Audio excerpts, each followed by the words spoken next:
I've been using the iPhone 17 Pro Max for just over 24 hours, and every passing hour, my impression seems to be changing on whether this is a worthwhile upgrade on anyone that's using the previous models or it's just a fancy old iPhone. One thing I love about iOS devices are that there are features that are just convenient and it just works all the time, like the Apple Pay, Face ID, just like that, just straight out of the box. I picked this phone up and I wanted to do the transfer from iPhone 13 Pro Max to the 17 Pro Max, and all of a sudden the phone prompted me whether I wanted to transfer my SIM data.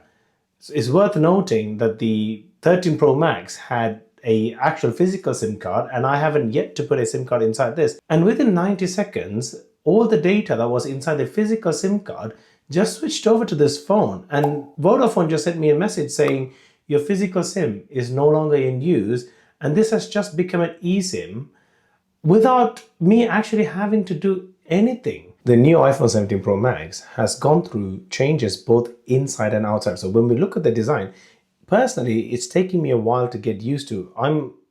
When I look at this phone now, I accept that it looks like this, but looking at the previous iterations, you just know what you'd get with an Apple. The previous iteration looked sleek, it looks sophisticated, but this is very uniconic. It's not the iconic Apple design I'm known for, mainly because the plateau is much bigger, there's dual tone, but there are some advantages. When you start using the phone, you know why Apple have made such decisions. The body is now aluminum instead of titanium, which means it can dissipate the heat much faster. But the new material actually makes the phone much lighter to hold. And the curved edges on the side actually makes it feel very flat. So when you're actually typing on the device, you can actually reach one end of the screen, especially in a one-hand mode, without having to feel like the phone is actually going into your palms. And if you're coming from iPhone 15 Pro Max or previous models, you definitely know the bump in the screen sizes. I definitely notice it, even though it's marginally different, you can notice it when you're actually typing. There's just much room for everything. Even though you can only dock 4 apps, the bigger screen size just allows more spacing within the keyboard, whilst actually allowing you to reach from one end to the other end of the screen. Is actually a design marvel. So, despite what I think of it, it works. Just like every year, the new devices ship with the new iOS software update. And this one comes with the iOS 26, the all-new glass design. And my God, what a feast. There are just so many customizations left, right, and center. I mean, it's hard to believe when you say customization and Apple next to each other, but that's the way Apple are heading. Everything just feels so smooth, snappy. The transitions are on point. It's just a joy swiping up and just getting rid of apps and opening apps. iOS 26 is bang on the money. Prior to picking up this phone, I avoided as much as I can with the iOS 26, and it just feels like there's just so many new things. I spent hours actually just customizing my new wallpaper. I mean, the new depth effects, the whole glass screen. Now you can just have so many things. You can move the timer much bigger, and it's almost on par with Android. Just looking at the iOS 26, Android probably has to work more harder now, because the argument about the customizations on Android versus the customizations on iOS is getting smaller and smaller with each new iOS iterations. I downloaded the iOS 26 on my iPad Air, and the difference between the performance on my iPad and on my 17 Pro Max is night and day. The A19 Pro chip handles iOS 26 so easily. It is made for this phone and is made for this chip and is optimized to the A19 Pro chips. And the A19 Pro chip seems to sort of handle everything I throw at it, including, taking loads of photos, testings, closing apps, opening apps, multitasking. The A19 Pro doesn't even break a sweat. With iOS 26, you get a lot of customizations, and it feels like there's something for everybody. If you don't want to do anything, you can always go back to how it looks default. But I will recommend playing around with the new features, because you can actually set the phone up to how you like.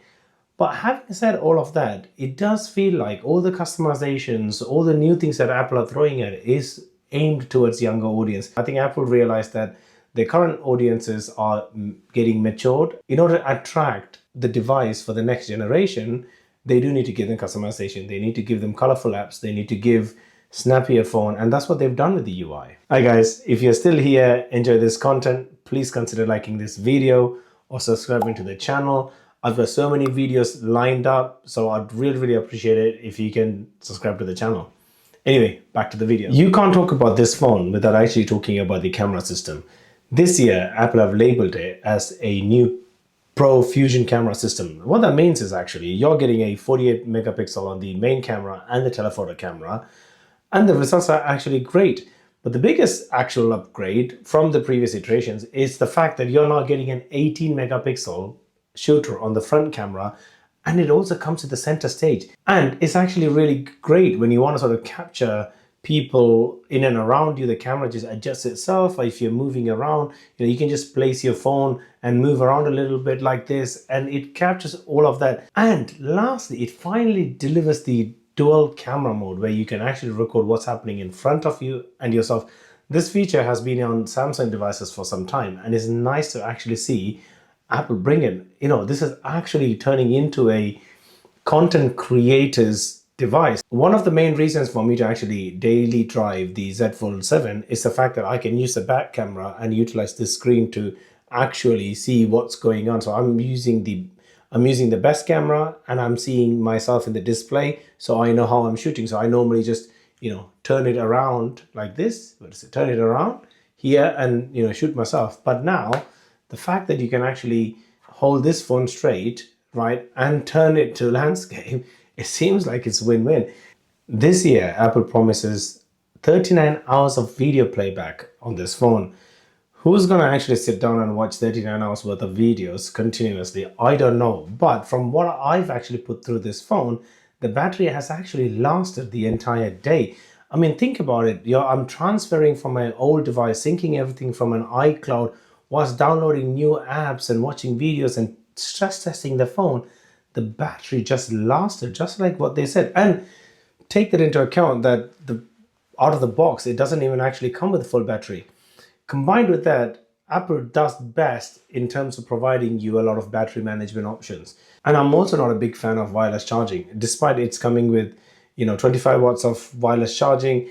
I've not tested it, unfortunately, in this 24 hours. I'll probably test it in my month-long review, but for this one, I haven't tested it. But I'm happy with that because it creates heat.